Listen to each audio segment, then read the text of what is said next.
दोस्तों, बहुत समय पहले की बात है। किसी गांव में एक साहूकार रहता था। उसके 7 पुत्र और एक पुत्री थी। एक बार कार्तिक मास की कृष्ण पक्ष की चतुर्थी यानी कि करवा चौथ के दिन साहूकार की पत्नी सहित 7 बहुएं और उसकी बेटी ने करवा चौथ का व्रत रखा। फिर जब शाम हुई तो साहूकार के बेटे खाना खाने बैठे तो उन्होंने अपनी बहन से कहा, बहन अब शाम हो गई है, आओ खाना खा लो। तब उनकी बहन ने कहा, नहीं भैया, आज मेरा करवा चौथ का व्रत है और अभी चांद भी नहीं निकला है। चांद निकलने पर उसे अर्घ्य देकर ही आज मैं भोजन करूंगी। यह सुन 7 भाई मायूस हो गए, क्योंकि वे सभी अपनी बहन से बहुत प्रेम करते थे और बहन को भूख से व्याकुल नहीं देख पा रहे थे। फिर सभी भाई गांव के पास वाली पहाड़ी पर गए और वहां उन लोगों ने एक दीपक जला कर रख दिया और फिर सभी घर आकर बहन से बोले, देखो बहन, चांद निकल आया है, अब अर्घ्य देकर तुम खाना खा सकती हो। भाइयों की बात सुनकर साहूकार की बेटी ने अपनी भाभियों को बुलाया और उनसे कहा, देखो भाभी, चांद निकल आया है, आओ हम सभी अर्घ्य देकर भोजन कर लें। किंतु वह अपने पतियों की करतूत जानती थी। उन्होंने कहा, बाई जी, अभी चांद नहीं निकला है। तुम्हारे भाई चालाकी करते हुए अग्नि का प्रकाश छलनी से दिखा रहे हैं। किंतु बहन ने भाभियों की बात पर ध्यान नहीं दिया और भाइयों द्वारा दिखाए प्रकाश को ही अर्घ्य देकर भोजन करने बैठ गई।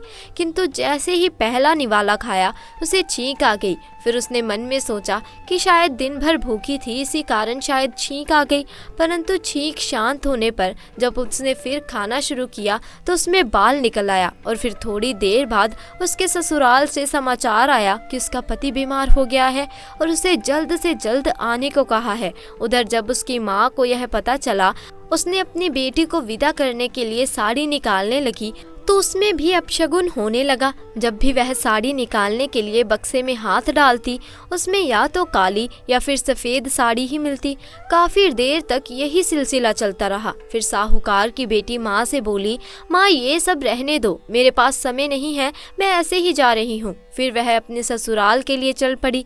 तब उसकी माँ ने कहा, बेटी, रास्ते में जो कोई भी मिले उसे प्रणाम करती जाना।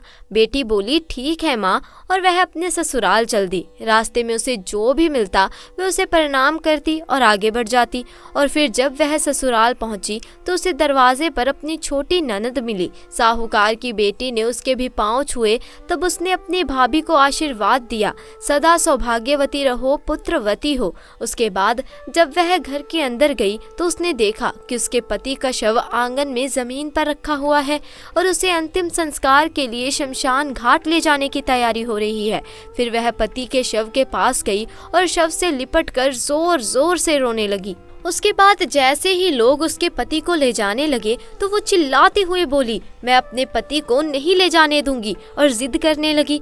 किंतु गांव वाले जब नहीं माने तो साहूकार की बेटी ने उन लोगों से बोला, मैं भी इनके साथ शमशान घाट चलूंगी, और फिर साथ साथ शमशान चली गई। शमशान घाट पहुंचने पर जब उसके पति के अंतिम संस्कार का समय आया और उसे चिता पर लिटाया जाने लगा तो वे बोली, मैं अपने पति को जलाने नहीं दूंगी। यह सुनकर शमशान घाट में मौजूद लोगों ने उसे काफी समझाया, लेकिन वह अपनी जिद पर अड़ी रही। तब गांव वाले आपस में बातें करने लगे कि ये कैसी महिला है जो पहले तो अपने पति को निगल गई और अब उसे मुक्ति भी नहीं मिलने दे रही। इन बातों का भी साहूकार की बेटी पर कोई प्रभाव नहीं पड़ा और वह अपने पति के शव को लेकर वहीं बैठी रही। तब गांव वालों ने निर्णय किया कि इसे यहीं पर छोड़ दिया जाए और इसके रहने के लिए एक छोटी सी झोपड़ी बनवा दी जाए। फिर गांव वाले अपने अपने घर वापस लौट आए। उधर साहूकार की बेटी अपने पति के शव को लेकर वहीं रहने लगी और पति को जीवित करने के लिए हर चौथ का व्रत करने लगी। चौथ के दिन वह पूरे दिन व्रत रखती और फिर शाम को चंद्रमा को अर्घ्य देती और ज्योति जलाती और चौथ माता से प्रार्थना करती कि वह उनके पति का जीवन लौटा दे। इसी तरह कई चौथ आए। उसने हर चौथ के दिन व्रत रखा और फिर चांद को अर्घ्य दिया और अंत में जब कार्तिक महीने का चौथ आया यानी करवा चौथ आया तो उसने अपनी ननद से कहा, बाईसा, कल जब तुम यहाँ आओगी तो मेरे लिए 16 श्रृंगार और सुहाग का भी सभी सामान लेती आना। उधर ननद जब घर पहुंची तो उसने यह बात अपनी माँ को बताई तो उसने पहले तो सोचा कि उसकी बहू पागल हो गई है। फिर उसने अपनी बेटी से कहा, तुम्हारी भाभी ने जो कुछ मंगवाया है उसे कल दे आना। फिर साहूकार की बेटी ने अगले दिन करवा चौथ का व्रत रखा और खुद 16 श्रृंगार और सुहाग के सभी सामान पहनकर सज संवर गई और शाम को चांद निकलने पर अर्घ्य दिया। चौथ माता की जोत करी और चौथ माता प्रकट हुई और बोली, करवो ले भाइयों की प्यारी करवो ले, दिन में चांद उगाने वाली करवो ले। यह सुन उसने उनके पैर पकड़ लिए और बोली, माता मेरा सुहाग वापिस करो। यह सुन देवी ने कहा, भाइयों की प्यारी तुझे सुहाग से क्या लेना देना, तुझे सुहाग से ज्यादा भोजन प्यारा है। यह सुनकर साहूकार की बेटी बोली, माता मुझसे भूल हो गई, मुझे क्षमा कर दो। तब माता ने कहा, बेटी मेरा पाँव छोड़ दे, अब मेरे जाने का समय हो गया है। यह सुन साहूकार की बेटी बोली, नहीं माता, जब तक आप मुझे मेरा सुहाग वापस नहीं करोगी तब तक मैं आपका पाँव नहीं छोड़ूंगी। इसके बाद माता के बार बार कहने पर भी जब उसने उनके पाँव नहीं छोड़े तब चौथ माता बोली, बेटी क्या तुम अपने सुहाग का सारा सामान मुझे दे सकती हो।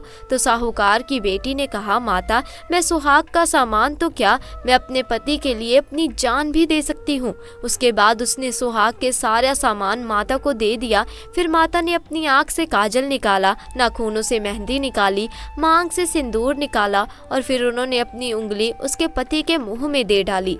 थोड़ी देर बाद उसका पति जीवित हो गया। यह देख साहूकार की बेटी खुशी से झूम उठी और उसने माता को साष्टांग प्रणाम किया। फिर चौथ माता जाते जाते उसकी झोपड़ी को महल में बदल देती है। उधर देर रात जब उसकी ननद उससे मिलने आती है तो उसने देखा कि वहाँ झोपड़ी की जगह महल बना हुआ है। यह देख उसे बड़ा ही आश्चर्य हुआ।